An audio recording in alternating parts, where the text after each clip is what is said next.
काल माझी वाणी माने संतांसी रंजवोच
नृत्यारतिहं प्रणतपालभवाद्दिपूतं वन्दे महापुरुष ते चरणारविन्द्रं योऽन्तः प्रविश्य ममवाचमिमां प्रसुप्तां सञ्जीवयत्यखिलशक्तिधरस्वधाम्ना अन्यांशहस्रचरणश्रवणत्वगादीन् प्राणान्नमो भगवते पुरुषाय तुभ्यं मरणाति सुतलिकाय विचारे या निश्चये नासोर्यागे लिखन्ते सहजस्थिती भोगाची प्रस्तुत प्राप्त प्रसंगी नैमित्तिक असणाऱ्या या स्थितीसाठी निवडलेला अभंग अनंत कृपा विभूषित भगवत पूज्यपाद जगत उद्धारक जगद्गुरु श्रीमंत संत श्री तुकोबाराय महाराज यांच्या अभंग गाथेतील 4 चरणाचा अभंग असो.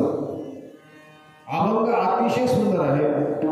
या अभंगाच्या द्वारे जगद्गुरु श्री तुकोबाराय आपल्या जीवनामध्ये भगवान परमात्म्याच्या कृपेच्या द्वारा आपल्या भक्ती या साधनाच्या द्वारा झालेली जी विशेष अलौकिक अशी क्रांती आहे ती प्रकट करतात.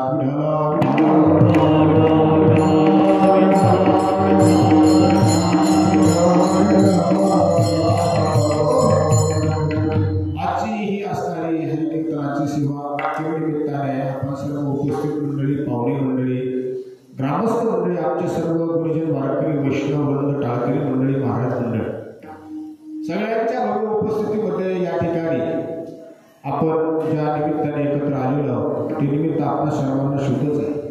गेल्या 10 दिवसापासून ज्यांना वैकुंठवासी म्हणावं लागतं, ज्यांना कैलासवासी म्हणावं लागतं, अशा असणाऱ्या वैकुंठवासी सौभाग्यवती पार्वताबाई सोन्याबापू जगताप पाटील या मातोश्रींना जाऊन आज 10 दिवस होत आहेत. आणि अशा शोक प्रसंगामध्ये, या दुःखद प्रसंगामध्ये या दशक्रिया विधीच्या अनुषंगाने आपण सर्वजण या ठिकाणी उपस्थित आहोत. त्यांच्या पाठीमागे असणारा त्यांचा संपूर्ण शोकाकुल असणारा परिवार, ज्यामध्ये त्यांचे पती श्री सोन्याबापू बाजीराव जगताप, त्यांचे चिरंजीव श्री कचरूभाऊ सोन्याबापू जगताप, रमेश भाऊ सोन्याबापू जगताप, त्यांच्या असणाऱ्या कन्या सौभाग्यवती रोहिणी, त्यांच्या सुनबाई रोहिणी रमेश जगताप, त्याचप्रमाणे कविता कचरू जगताप, त्यांच्या असणाऱ्या कन्या सौभाग्यवती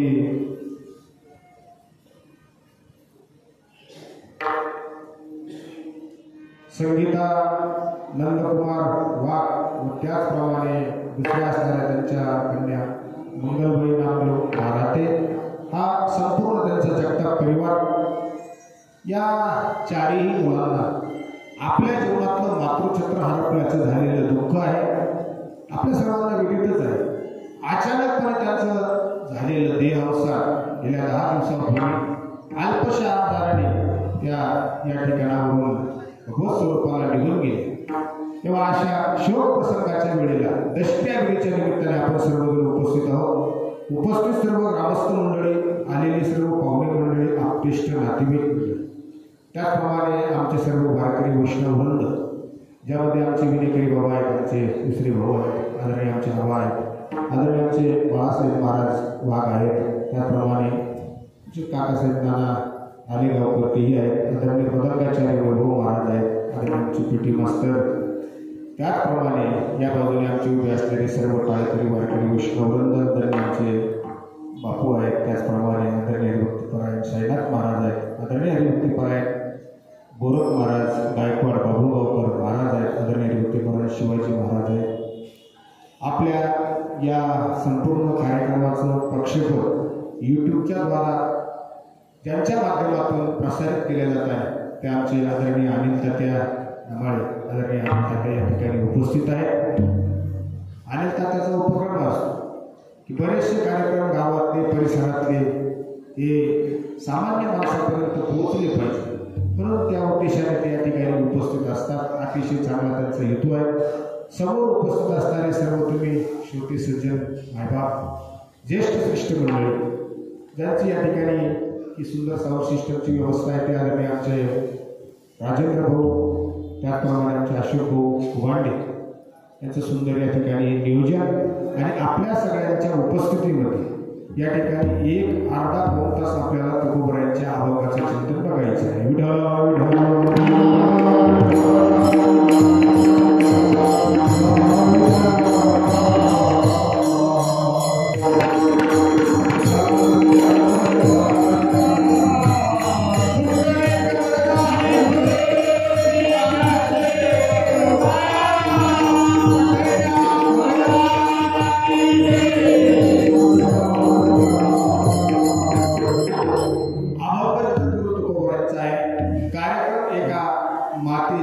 दशक्रिया विधीच्या अनुषंगाने आहे. आपल्या सगळ्यांना माहितीच आहे, मी सांगून वेळ घेणार. आईचं आपल्या जीवनातून जाणं हे किती दुःखद आहे, किती कष्टप्रद आहे. ज्याच्या जीवनातली आई गेली त्याच्या जीवनातला सुखाचा सागर आटला, प्रेमाचा समुद्र संपला असं शास्त्र सांगतं.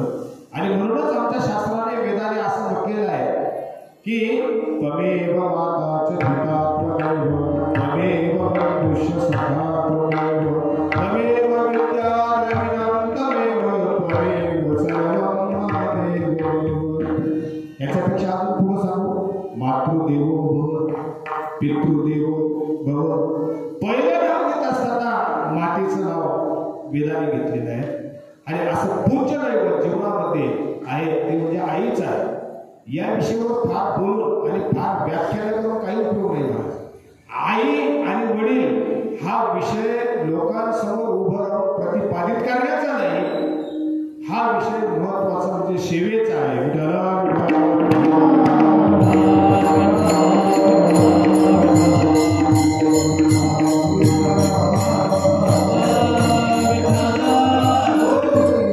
सध्या असं झालं, या विषयावर व्याख्यान करणाऱ्याची कमीच राहिली नाही. आई वडील या विषयावर व्याख्यान करणाऱ्याची जगात कमीच राहिली नाही, अगदी रेलचेल झालेली आहे. एवढे व्याख्यान देणारे झालेले आहेत, एवढे घडवणारे झालेले आहेत की त्यांची कमीच नाही. शास्त्र सांगतं याच्यापेक्षा ही व्याख्यान दिल्यापेक्षा आई बापाची स्वतः सेवा किती केली हे सांगणारे, हे करणारे, हे अनुभवातून दाखवणारे फार थोडे आहेत.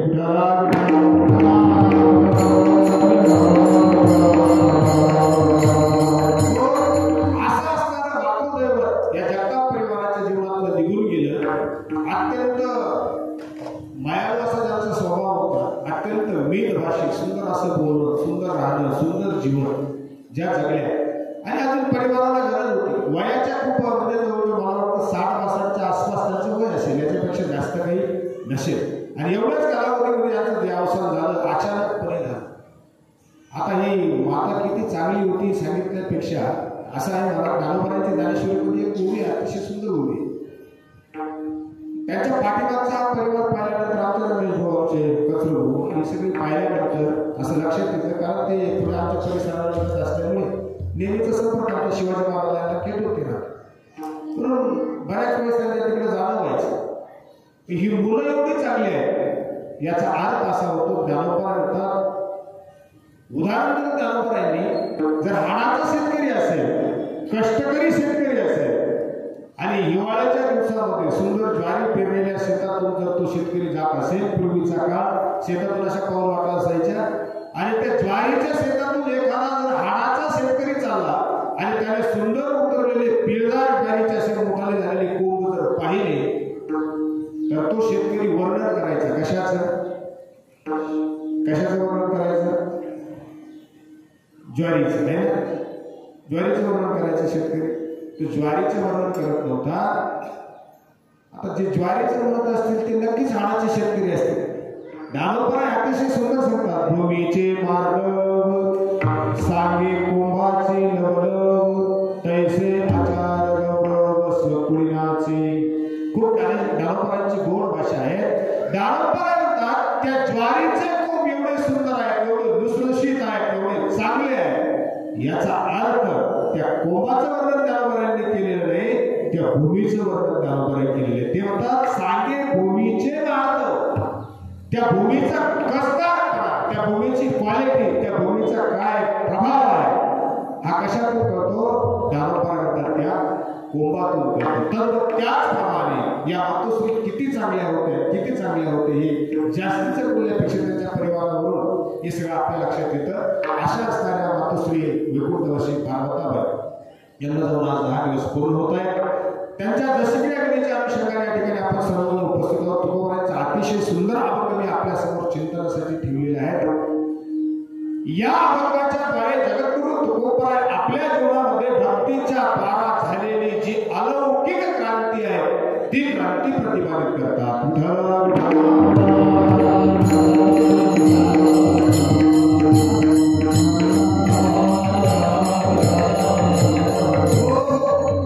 क्रांती कशाला म्हणतात? क्रांती म्हणजे काय आहे? कशाला म्हणायचं क्रांती? जगामध्ये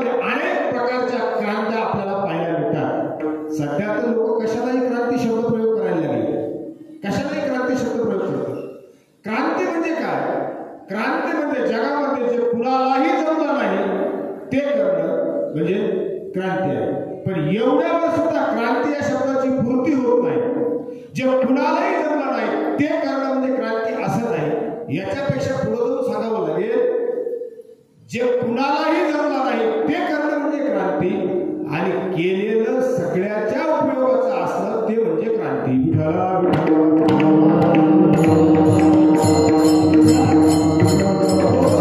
जर आपण क्रांती या शब्दाचा जे कुणालाही जमलं नाही तेवढं करणं म्हणजे क्रांती असा जर अर्थ घेतला, आपल्या सगळ्यांना माहितीये सगळ्या जगामध्ये गगनचुंबी एक इमारत होती, तिचं नाव होतं वर्ल्ड ट्रेड सेंटर. अमेरिकेमधली सगळ्यात जगातली उंच अशी इमारत होती, आणि अशी इमारत पाडायचा काही लोकांनी मानस केला आणि ती पाडली सुद्धा. वर्ल्ड ट्रेड सेंटरवर हल्ला झाला, अतिरेकी हल्ला झाला, ती इमारत जमीनदोस्त करण्यात आली. मग हे कुणालाही जमणारं कार्य नव्हतं, हे कुणालाही जमणारं कृत्य नव्हतं. मग याला तुम्ही क्रांती म्हणणार का? याला क्रांती म्हणता येत नाही का? जे कुणाला न जमणार आहे ते केलं तर ते सगळ्याच्या उपयोगाचं आहे का? ते सगळ्याच्या कुणाच्याही उपयोगाचं नाही. म्हणून जे कुणालाही जमलं नाही ते करणं आणि केलेलं सगळ्यांच्या उपयोगाला येणं याचं नाव आहे क्रांती. तुकोबरायांची अलौकिक क्रांती आहे. काय अलौकिक क्रांती आहे? तर तुकोबराय तुमच्या आमच्यासारखे सामान्य कुटुंबामध्ये जन्माला आल्यानंतर, सामान्य मानवी देह प्राप्त झाल्यानंतर सुद्धा महाराजांनी अशी काही क्रांती जगामध्ये करून दाखवली की त्याच क्रांतीचं प्रतिपादन जगद्गुरु तुकोबराय या अभंगामध्ये करतात. वास्तविकता आल्यानंतर जर पाहिलं तर प्रत्येक जीवाची अपेक्षा आहे, प्रत्येक जीवाची एकच अपेक्षा आहे की आपण मरू नये, आपण मरू नये. प्रत्येकाची अपेक्षा आहे आपण मरू नये. मरणाच्या दुःखाला सामोरं जाण्याची पाळी आपल्यावरती येऊच नये ही प्रत्येकाची अपेक्षा आहे. महाराजांनी एका ठिकाणी म्हणलेलं आहे, आगा मरहा बोलून सहाती मेलिया तरी रडती. महाराज म्हणतात माणसं मरण फार दूर आहे.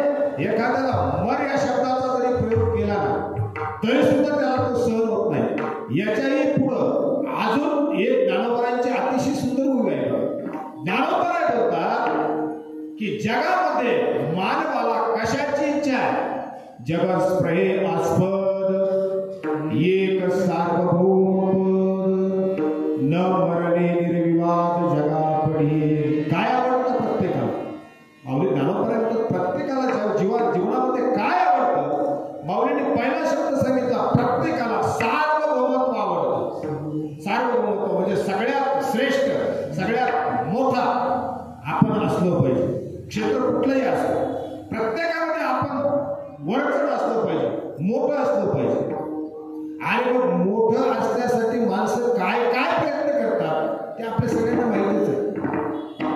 याचा अजून एक शब्द प्रयोग आहे. प्रत्येकाला असं वाटतं की प्रत्येक ठिकाणी आपलंच वजन पडलं पाहिजे, आपलंच वजन पडलं पाहिजे, आपण श्रेष्ठ, आपण मोठे दिसलो पाहिजे.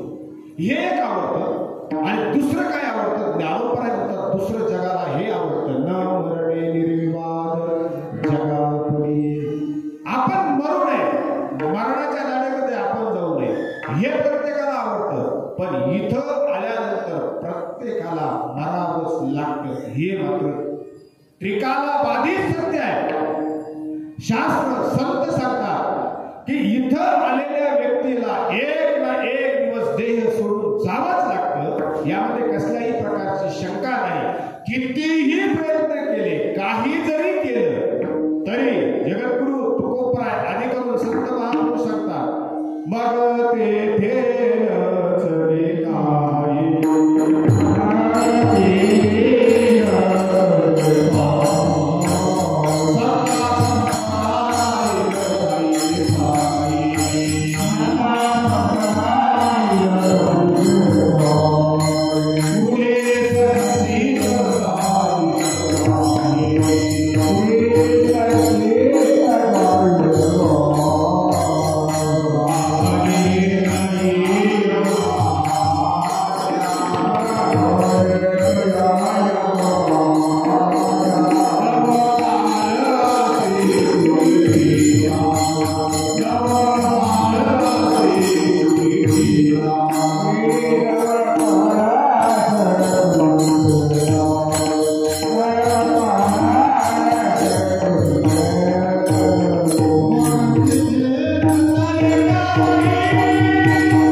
ना दवाखान्याचे चालत नाही, ना परिवाराचं काही चालत नाही, ना कुणाचंही काहीही चालत नाही. महाराजांनी स्पष्ट सांगून टाकलं, तुका म्हणे तै यम आज्ञा. यमाची आज्ञा आल्यानंतर माणसं जरी म्हणत असले असं करू तसं करू हे करू ते करू, महाराज म्हणतात काही चालत नाही, काही चालत नाही. ज्ञानोबा सुद्धा बोलतात ज्ञानेश्वरीमध्ये, आयुष्य सरले आहे तरी औषधी काहीची नोहे, एक एकची उपयोगा जाय परमामृत.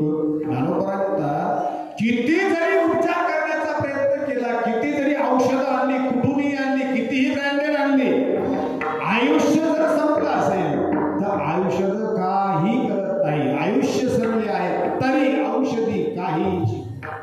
मला सांगा, मरणाच्या समोर जर औषधाचं चाललं असतं, मरणाच्या समोर जर सत्तेचं चाललं असतं, मरणाच्या समोर जर संपत्तीचं चाललं असतं, तर जगामध्ये मरण नावाची प्रक्रिया एवढी सुंदर राहिलीच नसते. कारण तुकोबऱ्यांचे शब्दच तसे आहेत. महाराज म्हणतात मग तेथे न चले काही, कोणाकोणाचं चालत नाही. पहिला शब्द महाराजांनी प्रयोग केला सत्ता. सत्तेचं मरणाच्या समोर काहीही चालत नाही. आणि जर चाललं असतं तर जगामधले महासत्ताधीश लोक मेलेच नसते, सत्ताधीश लोक मेलेच नसते. कारण सत्तेने जर मरणावर विजय प्राप्त करता आला असता, सत्तेने जर मरणाला चुकवता आला असतं. आपल्या भारताच्या दृष्टीने जरा सगळ्यात सत्ताधीश कोण आहे, उदाहरण सांगायचं ठरलं तर भारताचा पंतप्रधान हा सगळ्यात सत्ताधीश आहे. भारताचे पंतप्रधान जे आहेत ते सत्ताधीश आहे. मग एवढी सत्ता असताना मला सांगा, पंतप्रधान मेले नाही का? पंतप्रधान मेले नाही का? पंतप्रधान पदावर असताना मेले नाही का? अहो म्हणे मेले नाही हे सोडा, इच्छा नसताना सुद्धा मारावं लागलं. याच्या पुढे सांगू का, लोकांनी गोळ्या घालून मारलं. काय सत्तेच्या पदाचं धरून बसला. महाराज म्हणतात सत्तेचं काही चालत नाही, सत्ता संपदा राहील ठाईचे ठाई. सत्तेने मरणावर विजय प्राप्त करता येत नाही, संपत्तीने मरणावर विजय प्राप्त करता येतो का? माणसं म्हणतील आमच्याकडे खूप संपत्ती आहे, खूप पैसा आहे, खूप धन आहे, हे सगळं काही आहे आणि याच्या बळावर आम्ही मरणावर मृत्यूवर विजय प्राप्त करू. तुकोबराय फार सुंदर बाबतीत होता. महाराज म्हणतात संपत्तीच्या भ्रमामध्ये राहू नका. ही संपत्ती कधीच कामाला येणार नाही. मृत्यूच्या वेळेला संपत्ती कामाला येईल, पण जोपर्यंत आहे तोपर्यंत दान धर्म खर्च योग्य ठिकाणी हे सगळं जर केलं तर मग ती संपत्ती मार्गाच्या वेळेला काम येईल. पण निष्क्रिय जपून ठेवलेली जी संपत्ती आहे तुकोबराय सांगतात ही मरणाच्या वेळेला कधीच काम येणार नाही. तिच्या भरोश्यावर राहूच नका, कारण हे तो संपत्तीचे वारे साचो.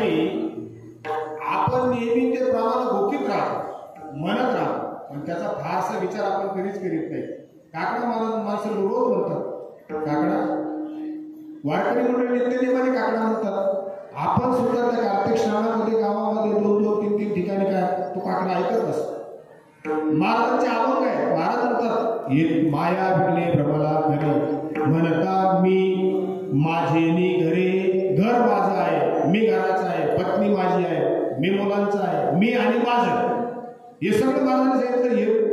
म्हणता मी माझे घरे, आणि पुढं सांगितलं येतो संपत्तीचे वारे साचो कारे.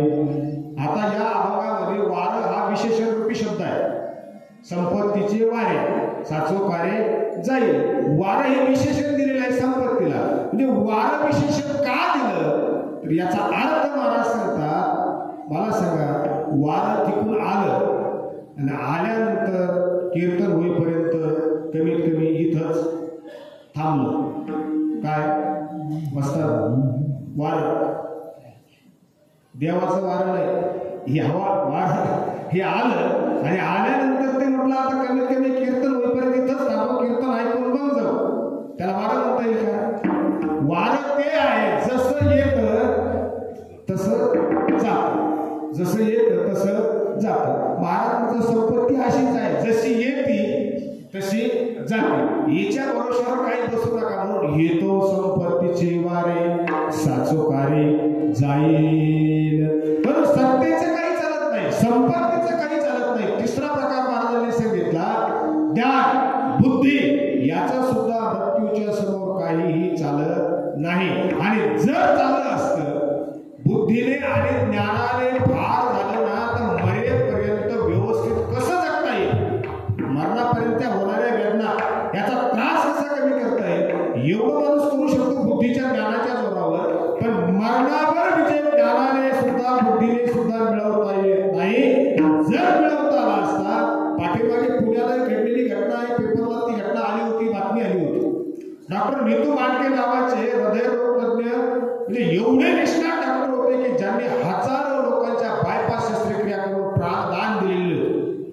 स्वतःला ज्यावेळेस नीतू मांडकेंना अटॅक आला, अटॅक आल्यानंतर कळालं लक्षण आणि गाडी चालू केली, स्वतः गाडी चालवत दवाखान्यामध्ये गेले. जवळजवळ 25-30 डॉक्टरांचा स्टॉप जवळ होता. सगळ्यांना सांगितलं मला असा असा त्रास होतोय आणि ही ट्रीटमेंट करा, हे इंजेक्शन मारा, हे औषधी घ्या, पटपट विकून लावा, असं सोडा तसं करा. आणि हे सांगत सांगत मेले. कोण? ज्यांनी हजारो लोकांच्या बायपास शस्त्रक्रिया केल्या अशी व्यक्ती निष्णात त्या क्षेत्रातली, पण ती व्यक्ती सुद्धा गेली, नाही वाचवता आलं. म्हणून मी शब्दप्रयोग केला की दवाखाना आणि औषधं सुद्धा मरणाला टाळू शकत नाही. ही अनेक उदाहरणं शास्त्राने दिलेली आहेत. म्हणून तुकोबरानंतर हे सगळं असं असल्यामुळे तिथं काही आणि कोणाचंही चालत नाही. बघा ते नचले काही सत्ता संपदा राहील ठाईची ठाई, पुढे संचित जाईल ग्वाही, तुका म्हणे तै यमाज्ञा. आणि असं असल्यामुळे या ठिकाणी आलेल्या व्यक्तीला मरावंच लागतं. हे त्रिकाला बाधित सत्य आहे. पण तुकोबरांची अलौकिक क्रांती ती आहे. महाराज म्हणतात या मृत्यू लोकांमध्ये आल्यानंतर भगवान परमात्म्याच्या भक्तीच्या साधनाच्या द्वारे जीवनामध्ये आणि अशी काही क्रांती केलेली आहे. काय क्रांती केली? अभंगाच्या पहिल्या चरणामध्ये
जग सगळं आम्ही मारताना पाहिलेलं आहे, पण आमच्या बाबतीत मात्र आम्ही ही क्रांती केलेली आहे. असं.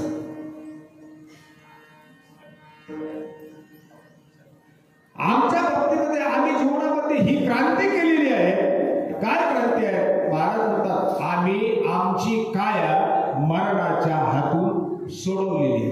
काया शब्दाचा अर्थ होतो शरीर. काया म्हणजे शरीर. आता इथं वेदांत तत्वज्ञानाचा भाग आपण जर बघू गेलो तर अवघड आहे.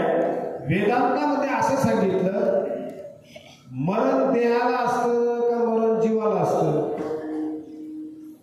मरतं ते काय मरतं? देह मरतो का जीव मरतो?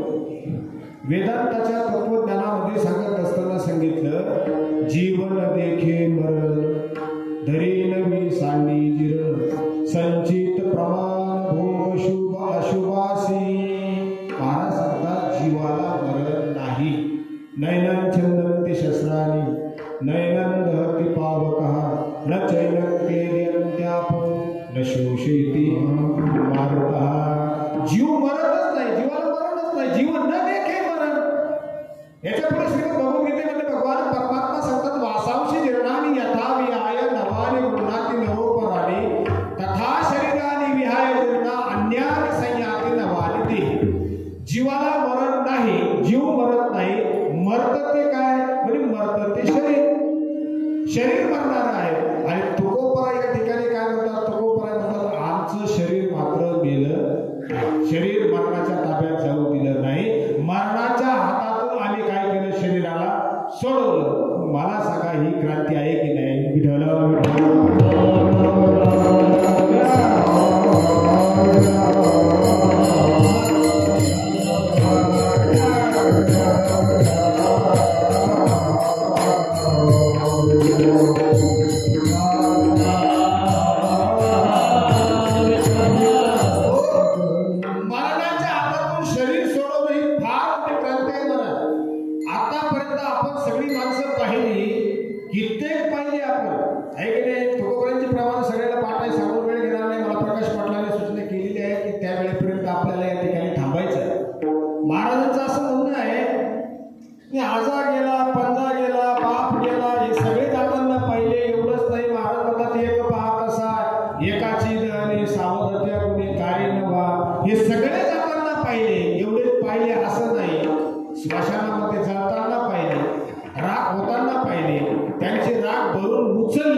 आमच्या नालेगावला तर असं सांगतात त्या काळात गिरणीच नव्हती. आमच्या नालेगावचे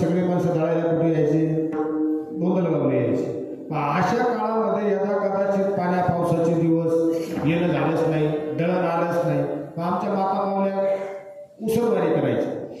कशाची? पिठाची. पूर्वीच्या काळात हे होतं, पिठाची उसळवारी करायची. पातेलं घेऊन जायचं आणि ती पातेलं भरून शेजारणीकडून काय आणायचं? उसणं पीठ आणायचं. आता ते पीठ देताना कला होती महाराज, म्हणजे मी प्रत्यक्ष पाहिलेली कला आहे ती म्हणून सांगतो. आणि आता हे कला फक्त ऐकायला मिळतील, प्रत्यक्ष पाहायला मिळणार नाही, कारण आता घराघरात गिरण्या झाल्या, त्याच्यामुळे राहिलंच नाही. म्हणजे ती पीठ देताना ती समोरची माऊली सुद्धा एवढं सुंदर द्यायची आणि त्याला ती पोट ते 5 बोटात ते पीठ झाल्यानंतर ती असं एकदम टाकीत नव्हतं. एकदम जर टाकलं त्याचा बोजा पडून ते दबत होतं, ते असं टाकीत नव्हती. म्हणजे ते असं फुलून फुलून फुलून फुलून टाकल्यानंतर त्याला काय लागायची? शीग लागायची. आणि मग ती इमानदारीने जेवढं आणलेलं आहे तेवढं या माऊलीने सुद्धा वापस देऊन द्यायचं. याला काय म्हणतात? उसळ. याच्यापेक्षा अजून जवळचा दृष्टांत सांगू का? शेतकरी आहे समजा, आता पेरणीचे दिवस संपले आपल्याकडले, बऱ्याच भागात अजून ढेकळं तसेच. आता त्या मालेगाव भागात गेलो काल परवा, ती मालेगाव तर फार दूरच आहे, जशाच्या तशा नांगेला वावरून नागायला पडेल.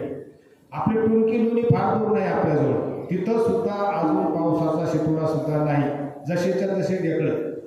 आपलं चांगलं आहे. आमचे बाळासाहेब महाराज आता म्हणले कीर्तन सुरू झालं, पाऊस आला म्हणून आज योगा योग आहे. आम्हाला वाटलं होतं कार्यालयामध्ये यांनी कार्यक्रम घेतला, आज काही गरज नव्हती, असं बाहेरही झाला असता पावसाचं. पण योग असा झाला की कीर्तन सुरुवात झालं आणि पाऊस आला नाही.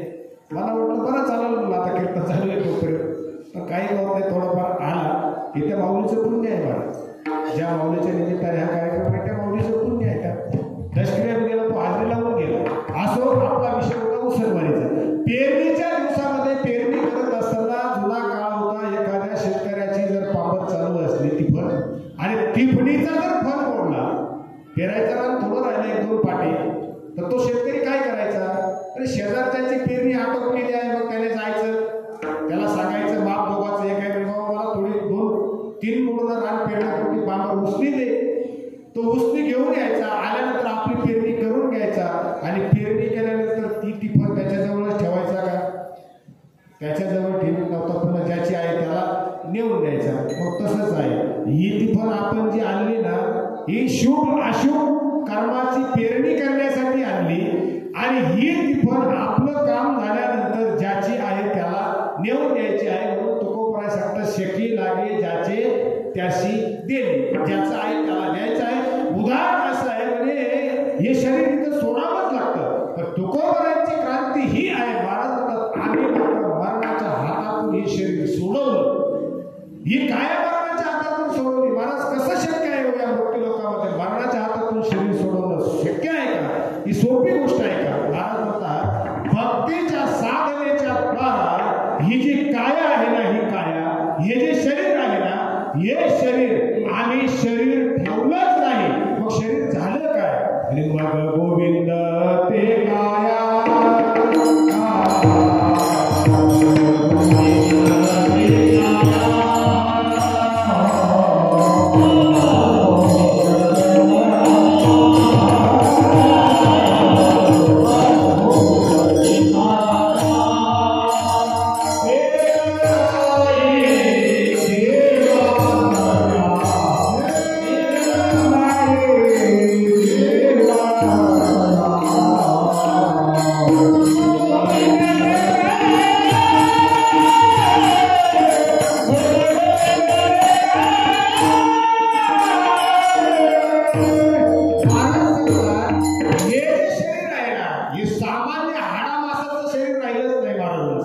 भक्तीच्या साधनेच्या द्वारा शरीरात किती परिवर्तन होतं, कायेमध्ये किती परिवर्तन होतं. महाराज म्हणतात मग गोविंद ते काया, ही कायाच महाराजांची गोविंद झालेली आहे, देव स्वरूप काया झालेली आहे. आणि मोती हे महाराजांची प्रमाण आहे. महाराज म्हणतात की हे जे शरीर आहे ना, हे शरीर हे देव स्वरूप करता येतं नाही, शरीराला देव बनवता येते. हे सामर्थ्य कशाचं आहे? म्हणजे हे सामर्थ्य भक्तीच्या साधनेचं आहे, नामचिंतनाचं आहे, भक्तीचं हे सामर्थ्य आहे.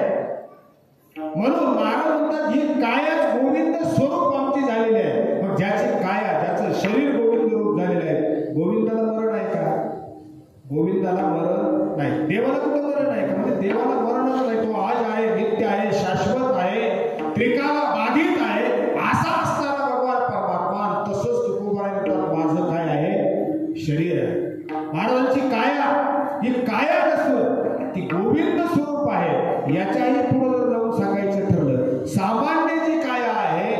सामान्य काया याच ठिकाणी पडते, तिचा मृत्यू आहे, तिचं दहन आहे, तिचा रक्षाविधी आहे, तिचे सगळे कर्म आहे. पण जगद्गुरु तुकोबारायांच्या बाबतीमध्ये आपण जर बघितलं, मला सांगा, आपण सगळ्यांच्या आतापर्यंत राग पाहिली, नेऊन टाकली, विषय झाला आपला. पण तुकोबारायांच्या या महाराज तुकोबारायांच्या बाबतीत आपण जर हा चिंतनाचा विषय पाहिला तर महाराजांचं शरीर कुठं पडलं असं आहे का? महाराजांची काया पडली, महाराजांचा देह जाळला, मग रक्षा केली, असं कुठं आहे का? असं कुठंच नाही. काही तर्क विवर्तवादी लोक म्हणतात ना, तो त्यांचा शुद्ध आणि शुद्ध नालायकपणा आहे. महाराजांच्या बाबतीमध्ये बोलत असताना सगळ्या संतांनी ते सांगितलं, गेला तो विपाणी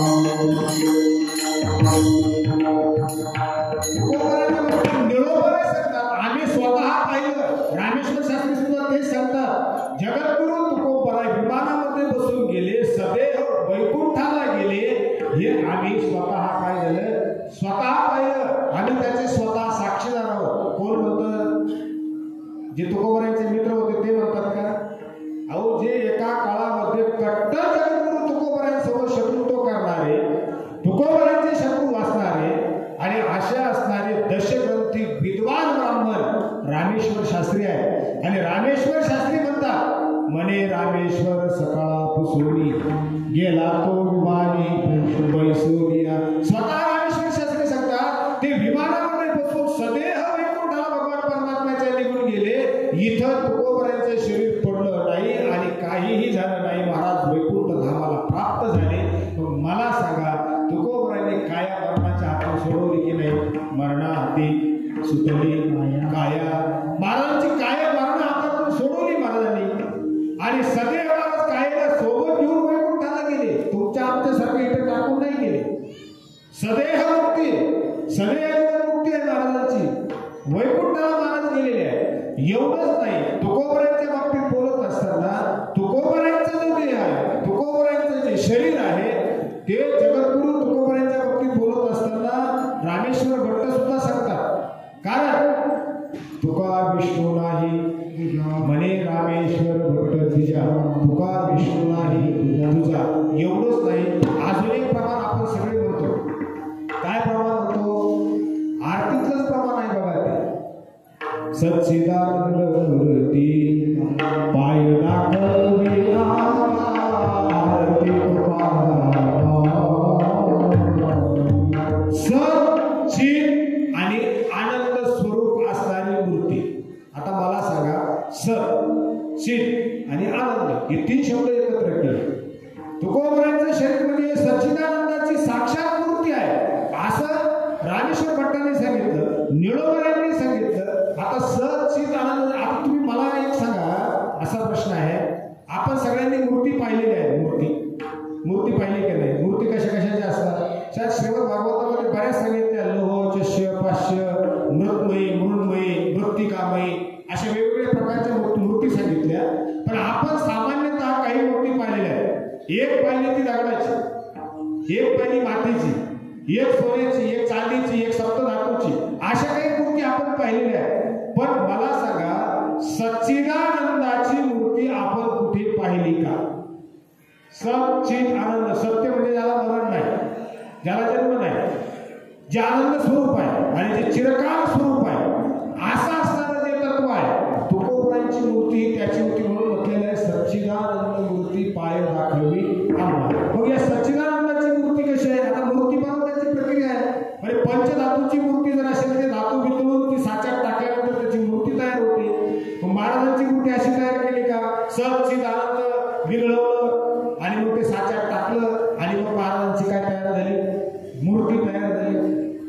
पण अशी नाही म्हणे, मग भक्तीच्या जीवनामध्ये केलेल्या क्रांतीमुळे हे शरीरच देवस्वरूप महाराजांनी केलेलं आहे.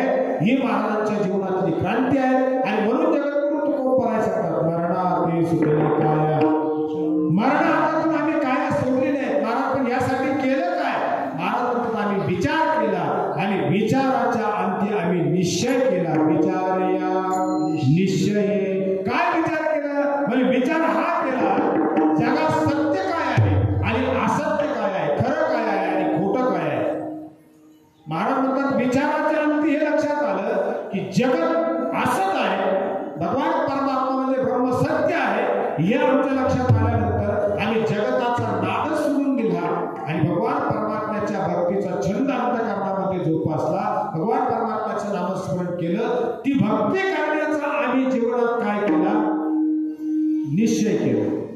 निश्चय. आता हे काही शब्द मराठी शब्दकोशातले असे आहेत, दोन शब्द आपल्या समोर ठेवतो. एक आहे निर्णय आणि एक आहे निश्चय. बरं का, निर्णय आणि निश्चय. निर्णय कधी होतो आणि निश्चय कधी होतो? दोन्हीमध्ये खरा कोणता? दोन्हीमध्ये खरा कोणता? तर ऐका, जो खरा आहे त्याला निश्चय म्हणतात आणि जो क्षणाक्षणाला बदलतो त्याला निर्णय म्हणतात. आपण शब्द ऐकलेले आहे की सरसगट कर्जमाफीचा झालेला निश्चय का निर्णय पाटील? निर्णय, निश्चय नाही म्हणतात. निश्चय जर असता तर सरसगट झाला असतं, याला निर्णय म्हणतात. निर्णय तो असतो की जो बदलला जातो, मागं पुढे केला जातो, त्याला म्हणतात निर्णय. पण निश्चय तो असतो की निश्चय आपल्या साध्यापर्यंत पोहोचल्याशिवाय थांबत नाही, त्याचं नाव असतं निश्चय. आणि म्हणून महाराजांच्या गाथ्यामध्ये शब्द आलेले आहेत, निश्चयाचे बळ तुका बने त्याची फळ. म्हणून महाराज म्हणतात आम्ही त्या निश्चयावर पोहोचलो आणि निश्चयाच्या अंती आमच्या लक्षात आलं की भगवान परमात्म्याच्या भक्तीच्या द्वाराच या मरणाच्या दुःखावर आम्ही विजय प्राप्त करू शकतो. म्हणून महाराज म्हणतात विचारे या निश्चय. महाराज मरणाच्या हातातून तुम्ही सुटलेले आहे, कायेला सोडवलेलं आहे. आता मृत्यूपासून तुम्ही वेगळे झालेले आहात, दुःखातीत अवस्थेमध्ये तुम्ही प्राप्त आहात. मग आता तुमची अवस्था काय आहे? अभंगाच्या दुसऱ्या चरणामध्ये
खंती म्हणजे काळजी.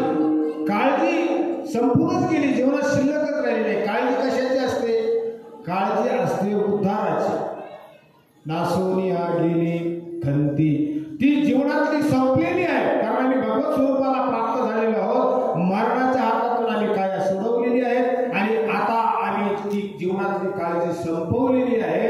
चिंता आमच्या जीवनातली संपलेली आहे आणि आता जी अवस्था आहे कुटुंबापर्यंत त्या सहज अवस्थेमध्ये आम्ही आहोत. सहज स्थिती भोगाची. सहज स्थिती म्हणजे काय?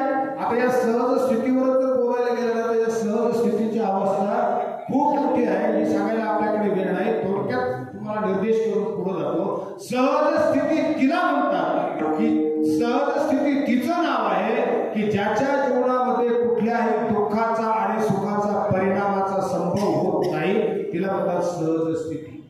उदाहरणार्थ श्रीमद भगवद्गीतेचा एक श्लोक आपल्याला सांगतो, सुख दुःखे समे कृत्वा लाभा लाभो जय ततो युधायुजस्व नैव पापमवाप्स्यसि. किंवा दुसरा श्लोक ऐका, तुल्यनिंदास्तुतिर्मौनी संतुष्टो येन केनचित् आनिकेत स्थिरमतीर भक्तिमान मे प्रियो नरः. महाराज म्हणतात जीवनामध्ये हे ज्याची अवस्था समान झालेली आहे त्याला काय म्हणतात? सहज स्थिती. सहज स्थिती म्हणजे लोकांनी येऊन मोठ्या फुलाच्या माळा घातल्या, पाया पडल्या त्याचा काही हर्ष न वाटणे आणि काही कुटील लोकांनी भंडारा डोंगरावर भजन करीत असताना एका जार स्त्रीला पाठवलं महाराजांकडे आणि तिने तिथे जाऊन महाराजांच्या समोर इच्छा प्रकट केली. महाराजांनी सांगितलं, जाई होतू माते न करी सायास आम्ही विष्णुदास तैशी नो. पण पुढे या प्रकारे चरित्रामध्ये असं सांगितलं, म्हणजे ज्या वेळेस एका माऊलीला गर्भस्थ अवस्थेमध्ये ज्यावेळेस समाजाने वाळीत टाकला आणि ज्यावेळेस समाजाच्या पंचकमिटीने विचारलं, सांग असणारा गर्भ कोणाचा आहे, महाराजांनी सांगितलं घ्या आमचं नाव. सांगितलं आणि घटना घडली तशी.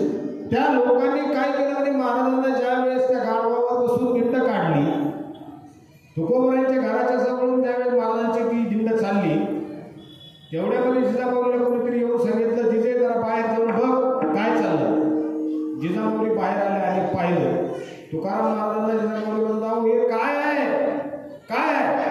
महाराज म्हणजे काय नाही, आपल्या लग्नाच्या टायमाला काही अशी वरात निघाली नव्हती, काही घोडं बिडं काही नव्हतं, मग आता वरात निघाली, आता ती हौस पूर्ण होत आहे. म्हणजे महाराज वरात घोड्यावर निघत असते, हे काय आहे माहिती आहे, हे काय आहे, म्हणजे हे गाढव आहे. अरे म्हणजे त्याला काय लागतं, गाढवाला घोडं करायला काय लागतं, गाढवाची घोडे करून आम्ही करून दृष्टी पुढे, त्याला काय लागतं घोडं करायला. महाराजांनी त्याला घोडं केलं. आणि मग हे सगळं होत असताना मला सांगा, ज्यांच्या चेहऱ्यावर किंचित सुद्धा भाव दुःखाचा अशा अवस्थेत नाही, त्याचं नाव आहे सहज स्थिती.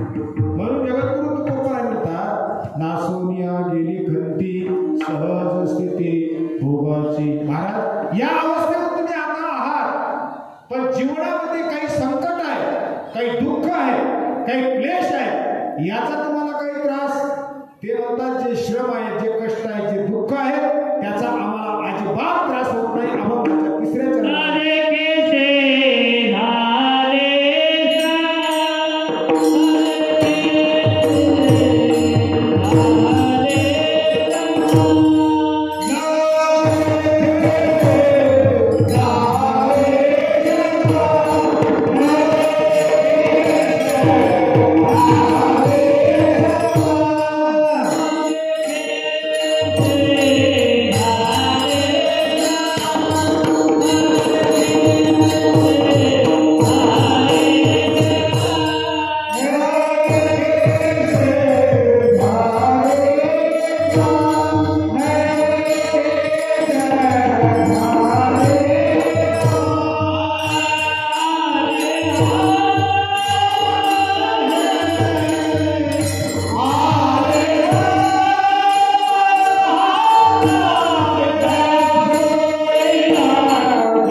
देव आणि जीव काय आहे, एकच आहे. कारण भगवान परमात्मा सांगतात, ममय ओशो जीव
जीवाची अवस्था काय त्याची अवस्था सुखरूप होते, तो मरणाच्या हातातून सुटतो. म्हणून मरणाते सुटले काय विचारिया निश्चये नासोनिया गेली खंती सहज स्थिती भोगाची यथामती यथावकाश. या भागामध्ये आपण चिंतन करण्याचा प्रयत्न केला वेळेचा अभाव असल्यामुळे आणि परत पुढे वातावरण असं असल्यामुळे आपल्या या ठिकाणी आज हा असणारा दशक्रिया विधी सौभाग्यवती वैकुंठवासी पार्वतीबाई सोन्याबापू जगताप पाटील या मातोश्रींना जाऊन आज 10 दिवस पूर्ण होत आहेत. त्यांना श्रद्धांजली देण्यासाठी त्यांना तिलांजली देण्यासाठी आपण सर्व उपस्थित मंडळी माता भगिनी पुरुष मंडळी आमचे सर्व ज्येष्ठ श्रेष्ठ मंडळी सर्व वारकरी वैष्णव मंडळी आदरणीय सुरेश महाराज आदरणीय आमचे गोरख महाराज आहेत या ठिकाणी आदरणीय प्रकाश पाटील यांपैकी आमचे सर्व गुरुजन टाळकरी वृंद आहेत. तेव्हा झालेली सेवा भगवान परमात्म्याच्या चरणारविंदी समर्पित करत असताना या परिवाराला झालेले हे मातृशोकाचं दुःख ज्यामध्ये त्यांच्या दोन्ही मुली आणि आदरणीय आमचे कचरू भाऊ आदरणीय रमेश भाऊ यांना झालेल्या आपल्या आईच्या वियोगाचं हे दुःख पेलवण्याची शक्ती भगवान परमात्मा त्यांना देव अशी भगवान परमात्म्याच्या चरणारविंदी प्रार्थना करतो आणि या ठिकाणी थांबतो. यानंतर फक्त 1-2 मिनिटांमध्ये आदरणीय सुरेश महाराज गोरख महाराज आणि प्रकाश पाटील ही श्रद्धांजली पर 2 शब्द बोलतील म्हणून ही सेवा समर्पित करून आपण या ठिकाणी थांबणार आहोत. तत्पूर्वी सगळ्यांनी या मातोश्रींना श्रद्धांजली देत असताना मोठ्या प्रेमाने भगवान परमात्म्याचं नामचिंतन करा आणि ज्यांचा दशक्रिया विधी आज योगायोगाने वारीच्या एकादशीच्या दिवशी आलेला आहे म्हणून आपण सर्वांनी मोठ्या प्रेमाने भजन करा.